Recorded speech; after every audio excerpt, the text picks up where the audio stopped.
Man almighty, Labor Day was fantastic for me. I hope it was fantastic for you guys. Took another day off, relaxed, had an agent in town on Friday, so everything went real well for us. So today I want to do something a little bit out of the ordinary that I normally don't do. I normally have a real positive way to say things. These are the things that you should do. This is what I recommend you to do. I want to do a little twist to what I normally do. I'm going to talk about don'ts, the things you cannot do, the things you should not do, the things you need to kind of think about before you do these things here. So I'm probably got about 15 don'ts. Don'ts doesn't really even, it really isn't a real word. Yet, these are the things I want you guys to think about when you're making a presentation, visiting with a client, with the thoughts of making a sale. These are like, to me, like some little golden nuggets that I feel will help you get over that little edge if you're going through hard times. We all have hard times. We all got terrible times. Yet a lot of times we need just to regroup, because what ends up happening is what goes on between our two ears affects everything of the way we think, how we respond to somebody, the way we speak with them, just the way we do things in general, personal life, business life, just everyday life. So, first one is, don't judge a house. Don't judge the house, the mobile home, the apartment, the cars out there, the stuff in the in their front lawns. Don't judge any of that stuff there, because you never know what's inside. I'll give you two examples. Went to a house years and years ago, and it looked like Fred Sanford's house outside. They had every possible stuff outside: toilets, sinks, just everything you can think of. Went to the front door, nobody answered. Walked around to the back of the door, nobody answered. So I looked out in the backyard, kind of like maybe an acre property. And I told the man, I said, I'm here about this card you sent in. He said, hold on a minute. Comes walking in. He says, I'm so happy you're here. I want to talk to you about this here. My wife passed away. Okay? Now, wrote a policy. How much, how big, been a long time, don't remember. Moral of the story is, if I would have let that affect my brain thought and the way I was going to handle it, I wouldn't have gotten a sale. The other agent would have gotten the sale, who would have said, don't prejudge. Another house I went to was in a neighborhood that had all mobile homes. To get through there, you needed like a 4x4 truck. The roads were messed up. They were jacked up. Went there, this lady had a life insurance policy, wanted to get another one. And I'm saying to myself, you can't afford to pay attention just looking at her house. And I said, I felt sorry for her. I said, I'm going to come in with some low premiums because she can't afford nothing. She bought something, okay? Premiums were not small, they're a little bit higher. One thing led to another. This has been years, this has been 25 years ago. So a friend of mine said, Joe, are you selling any annuities? I said, man, I don't know how to sell an annuity. I got no idea anything about them. So I said to myself, let me kind of start trying on some people, okay? Went back to her house about 2 months later because I had to deliver another policy that she bought. Went to her house and I said, oh, by the way, have you heard of annuities? She says, yes, I have some. My eyes lit up. I said, you have annuities? I said to myself. She ended up getting a $25,000 annuity from me. I don't know, because she felt sorry for me, or she liked me, or she just wanted to get some money out of her checking account. Again, I never would have thought I was going to even have her buy anything from me. Went back to deliver her policy, which was only like a month later, because back then you had to send the wet check in. It was, back in the old days, it was different. She bought a $25,000 annuity. That number will stick in my mind because it was the first annuity I ever sold, because I just tried it. Number two, when you're with a client, do not rush. This here is a marathon, it's not a sprint. You're there to take your time, listen with them, visit with them, Have them get to know you and vice versa. When you rush, people don't like it. Circumstances where you have to because they have to go somewhere. But 95% of the time, don't rush, take your time. Don't talk too fast. Talk slow. I kind of want you guys to think about drinking no coffee that day, drinking only water, kind of like taking some type of a protein bar that kind of slows you down. Because when you're speaking to people that are, in their 60s and their 70s, they're not as sharp as what they were when they were younger. You never knew who was there before, who was a quick talker, that might have deceived them, may not have told them the whole truth. So just talk a little slower, go a little slower. Don't use big words. Just use regular words. We're not here to impress nobody. We've got to address our situation with the client we're visiting. Certain clients that you deal with want to use big words, so in return, you should. When you speak to an everyday client that we deal with, they're just good old folks, nice people who want our service, and we want to come across as professionals. We want to come across as we're speaking well, yet just kind of keep it simple. Do not interrupt when you're speaking with a client. I've ridden with hundreds of agents, and what happens, starting with me, I'm no prize package, okay? What happens, you get excited. They've given you some buying signals. They're telling you, yeah, this is something I want to do, and yes, I probably can afford $50, $55 a month. So now you get excited, and you start interrupting because you want to start controlling the conversation because they're giving you all these signals. So now you want to get from A to Z quickly. Stay on track, go slow. When you're doing this process, don't deviate. You've got certain steps you must hit, certain topics you must get across to them. Number one topic is their payments, how the payments are going to be coming to the company, either a checking account or debit card. Just follow a path of what you do, because what I've seen before and heard before, an agent go out and make one or two sales. The next one, I'm going to start deviating, I'm going to start shortcutting, I'm going to start changing what I do. And what ends up happening is that your sales go down because you're not following a pattern of what you need to do.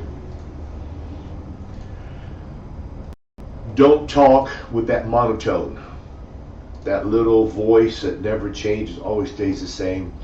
Have some energy.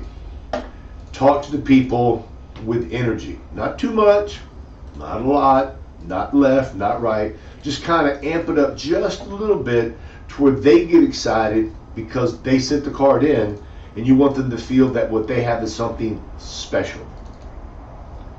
Emphasize certain words. Who will pay? Who will be in charge? I don't want to leave your children with a burden. Influence them with certain words by showing some energy, a little bit less monologue, showing them that you have some energy and you're there to help them with a program. Don't be pushy. God, man. Agents get real pushy because they haven't made a sale, things aren't going good, they got to make a payment.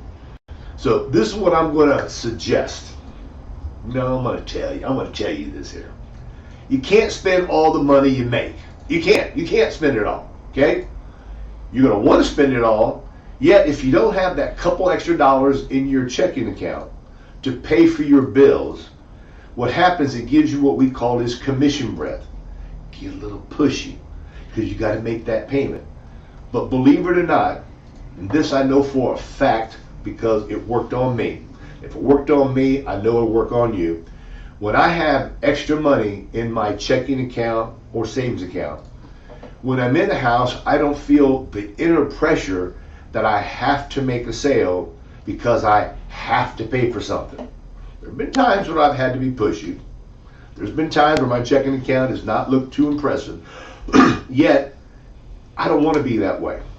I'd rather do Instead of going to have dinner, instead of going out and buying a brand new pair of shoes, instead of going out and buying a new golf club, I've learned over time that it's better for me to keep that money in my checking account. So when I'm in a home with a client, I'm more relaxed. The more relaxed you are, you're going to get that extra money coming in to buy those things you want, yet have some money in the checking account.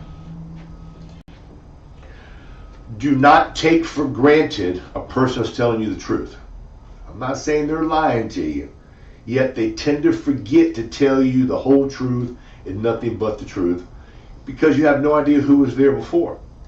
May have had an agent there before who they told the everything truth to, and they got declined. Or they didn't get immediate benefits. Now, what we have to understand is that we have companies that we represent that will give you immediate benefits for almost everything. You know, not oxygen or not cancer 3 months ago, or heart attack 6 months ago. Something like COPD, Parkinson's, all of those things that years ago we could not get immediate benefits for, we have them now. Okay?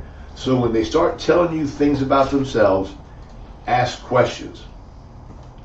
Diabetic, pill or shot, when did you start? Those are the things you need to kind of have a conversation with them. And I tell people, listen, what about if we think about it this way? I'm your new agent. Let's visualize us going and we're sitting in your doctor's office. And you tell the doctor, Doc, this is Joe. He's my new insurance man. He's going to take care of all my insurance forever. Tell him everything about me so he can get me the best plan out there. I like to put that client's heart and soul and mind in the doctor's office with the doctor sitting in front of us, her giving the doctor permission to tell me everything. And believe it or not, when you kind of say it that way, for me it's worked that they kind of open up. Everybody's not going to open up. Most of the time, they're going to refrain from telling you things unless you ask. One example. I was just put on a blood thinner 2 months ago. Got to be a reason. There's got to be a reason why your client was put on blood thinners. It's not as if they went to the doctor told them you need more vitamin D. A blood thinner could be a blood clot. They could have had a stroke. They could have had a TIA. Who knows? You need to dig deeper.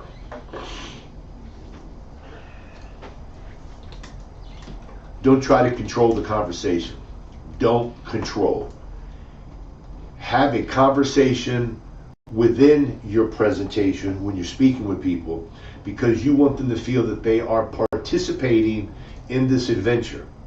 You want them to feel that they are in control of what's going on, even though you're leading them down the yellow brick road on where you want them to go because you've done this before.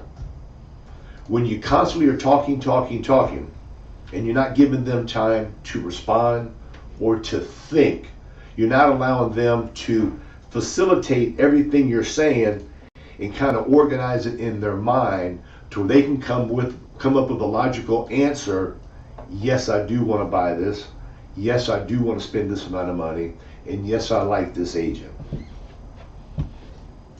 Don't be late to an appointment.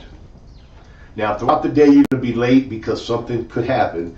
Yet, every appointment I have, the first one I have in the mornings, I'm on time.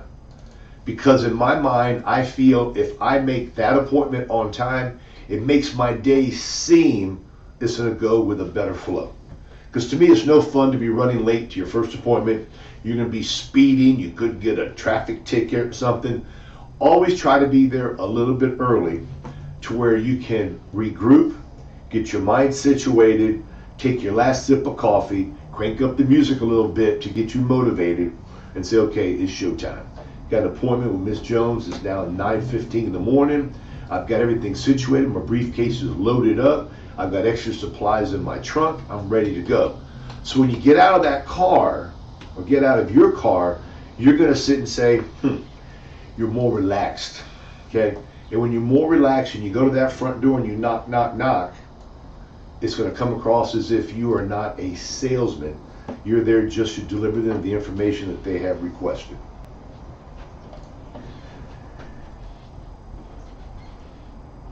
Don't share the pricing too quickly.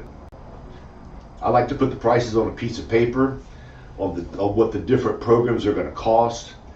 I do it to where I have it to where I get the men on the left and the women on the right, the single person on the left-hand side of this paper I've got made up. And to me, when I'm going over 20,000 for $32.14 and 15,000 for $137.19, I usually show the first one, 25,000. I got no problem sticker shocking somebody. 25,000, $187. Oh, I can't afford that there. What are you, crazy? I said, listen, I'm just here to do my job. What we're going to do is we're going to figure out which one is best for you.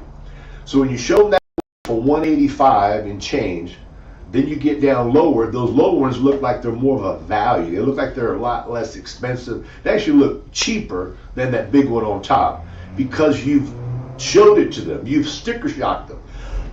Now, let's say I'm down to 15,000.